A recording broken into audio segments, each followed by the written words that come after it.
สิพาทุกคนไปปราสาทเนาะพี่น้องเนาะว่าเฮ็ดเฮือนแจกนั่นเองเนาะทุกคนเพราะว่าทุกๆคนเสียเนาะเฮาก็จะเฮ็ดเฮือนแจกเนาะถ้าพร้อมแล้วไปลุยกันเลยเนาะทุกคนตัวนี้ก็เป็นบรรยากาศที่ว่างเวงที่สุดเนาะนี่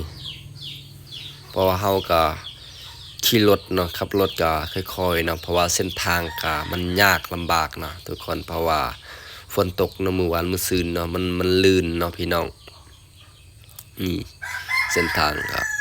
แต่ว่าทางนั้นก็จะเป็นสวนเขาเนาะมันก็ติดกับสวนเขานี่ตัวนี้ก็เฮาเองเนาะเพราะว่าคนมันบ่หลายเนาะพี่น้องเนาะช่วงนี้เนาะเขาก็เฮ็ดเวียกเนาะบ่คือสุดก่อนเนาะแต่ก่อนเขาคนโคตรหลายเลยตัวนี้ก็ขี่รถก็ประมาณเกือบสิได้ชั่วโมงปลายเลยพี่น้องเนาะยังบ่ทันฮอดเนาะเพราะว่าแบบนักโชเฟอร์ก็บ่เร่งมือเนาะพี่น้องตัวนี้หลังจากเขาเสียเนาะประมาณ3-4มื้อเนาะเขาก็เฮ็ดเพื่อนแจกนะทุกคนตัวนี้ก็จะไปเฮ็ดเฮือนแจกเนาะให้คนที่เสียไปแล้วเนาะเส้นทางไปก็ประมาณนี้เนาะพี่น้องก็ลำบากเนาะเส้นทางนี้เนาะเป็นตาแบบเป็นตาย้านเนาะพี่น้องเพราะว่าภาษาก็หลายเนาะนี่เนาะไปก็บ่หลายนะประมาณ4-5คนนี่พี่น้องส่วนหลายฮีตของทางบ้านเฮานี่ก็ประมาณนี้เลยเนาะทุกๆครบ4-5มื้อเนาะโอ้บ่แม่นเนาะ3-4มื้อเนาะพี่น้องเขาก็จะเฮ็ดเฮือนแจกเนาะมันเป็นฮีตของแหละทางชนเผ่าเฮาเนาะพี่น้องนี่ก็จะเป็นเฮือนแจกนั่นเองเนาะถ้าว่าเราย่างไปคนเดียวเนาะเราจะย้านเนาะพี่น้องเนาะเพราะว่ามันทางว่องแวงแล้วก็แบบมันเย็นเนาะพี่น้องแจกเนี่ยทางเฮาเองก็บ่กล้าเนาะที่ว่าสิไปคนเดียวเนาะพี่น้องบางคนเขาก็บ่ย้านเนาะเข้าไปนี่จะเป็นเฮือนแจกนะบ่แม่นปราสาทเนาะปราสาทยังไกลนะพี่น้อง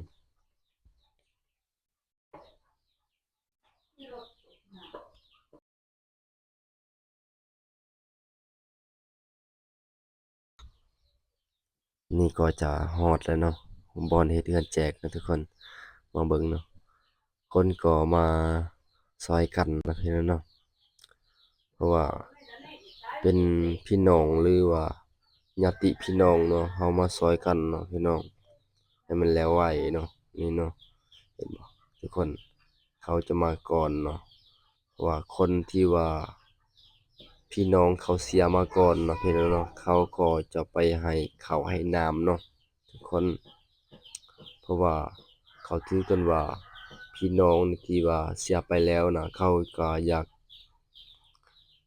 ากมีข้าวกินเนาะพี่น้องเนาะบางคนก็อยากกินข้าวเนาะพี่น้องเนาะทุกๆมื้อวันเฮ็ดแจกเนาะเป็นเฮ็ดเฮือนแจกเนาะพี่น้องเขาก็ต้องมาเนาะพี่น้องเขาพี่น้องนี่เนาะนี่เขาก็เฮ็ดเฮือนแจกเนาะเดี๋ยวสิพาไปเบิ่งภาษาเนาะพี่น้องเนาะภาษาเนี่ยโอ้บอกเลยว่าเป็นตาย้านเนาะพี่น้องเนาะถ้าว่าไปผู้หนึ่งผู้เดียวเนี่ยเนาะเป็นตาย้านอีหลีเนาะพี่น้อง นี่เอาแบ่งกันเนาะพี่เนาะเฮาก็ผสมปูนเนาะพี่เนาะเฮาจะเทแบบเนาะพี่เนาะเฮาจะก่อเอาเนาะพี่น้องแต่ว่าบางเฮือนแจกเขาก็เฮ็ดบางเฮือนก็บ่ได้เฮ็ดเนาะขึ้นกับคนที่ว่ามีเนาะเขามีถ้าว่าเฮาบ่มีก็เฮาเฮ็ดธรรมดาก็ได้พี่น้องเนาะเฮือนแจกนี่แล้วแต่บุคคลเนาะพี่น้องนี่เนาะสภาพเฮือนแจกเนาะก็เป็นแบบนี้ทุกคนมันวังเวงเหลือเกินเนาะ ถ้าว่า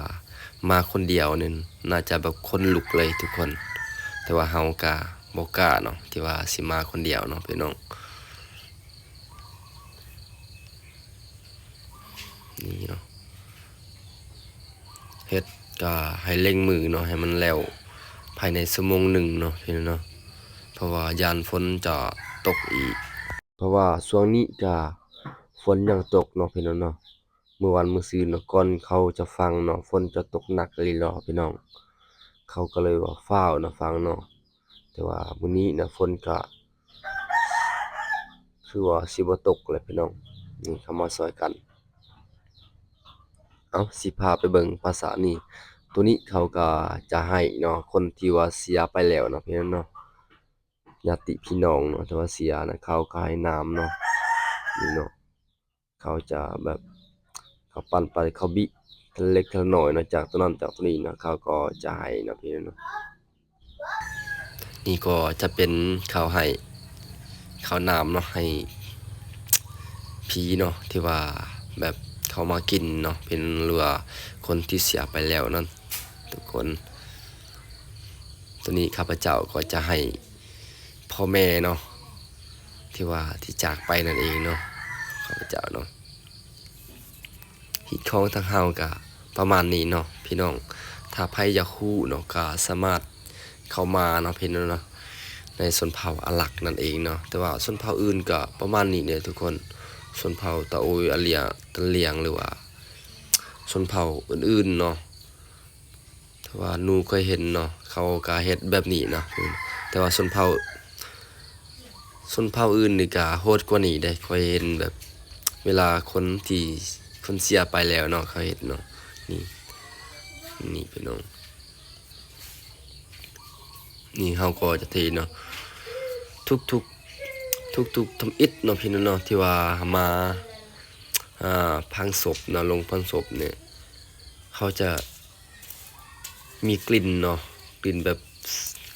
อีฉันเนาะเอิ้นว่าแบบเหม็นเนาะเหม็นตัวศพที่ว่าคนที่เสียไปเนาะพี่น้องเพราะว่าเขาถือว่าคนที่เสียไปแล้วเนาะเขาจะแบบเขาจะทักทายเนาะพี่น้องเนาะเขาจะมาทักทายเฮาเนาะพี่น้องเนาะว่าเฮาจะมาดีเรือมาสวนเนาะเพราะว่าเป็นพี่น้องญาติพี่น้องเขามาทักทายเนาะมันจะเหม็นที่สุดเนาะพี่น้องแต่ว่าเฮาก็เกือบสิอยู่บ่ได้พี่น้องเพราะว่าเฮาก็บ่เคยได้สัมผัสกลิ่นแบบนี้เนาะทุกคนแต่ว่าเฮาก็สิเมื่อบ่ได้เนาะเพราะว่าเฮาก็ตั้งใจมาช่วยเนาะเวียกเนาะพี่น้องเนาะมาผสมปูนแล้วก็มาเทช่วยกันเนาะพี่น้องให้มันแล้วเนาะเพราะว่าเฮาก็มาอยู่นี่แล้วเนาะบ่เนาะถ้าเฮาบ่เฮ็ดก็มันบ่แล้วเนาะเฮาก็ต้องช่วยกันเนาะพี่น้องนี่ตัวนี้เขาก็ให้พี่น้องเขาคือกันพี่น้องนี่ตัวนี้ก็ผัวของลาวเนาะที่ว่าเสียไปเมื่อ10 ปีที่แล้วเนาะพี่น้องเนาะนี่เนาะเขาก็จะให้น้ำให้เขาให้น้ำมากินเนาะให้เราให้เบียร์เนาะทุกคน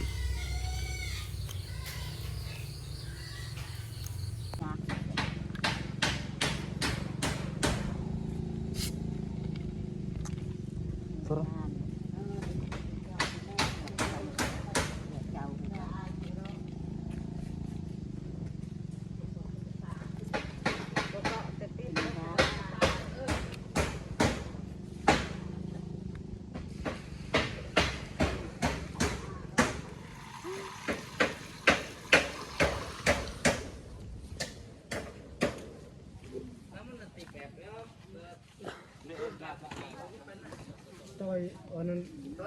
ต่อยจี้อยู่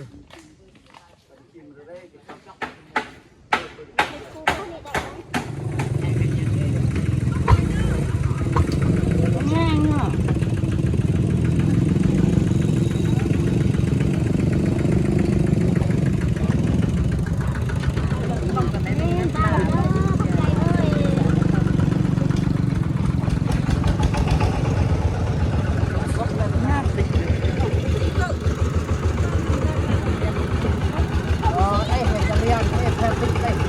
Pare. Semua sak.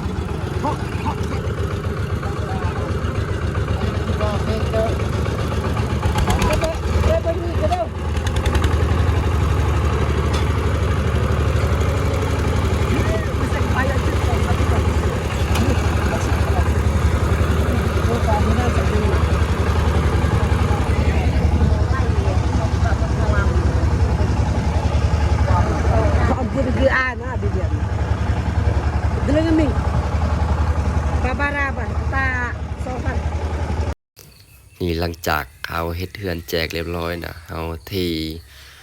ยือเฮือนปราสาทเรียบร้อยนะปราสาทนะเขาก็จะกลับบ้านพี่น้อง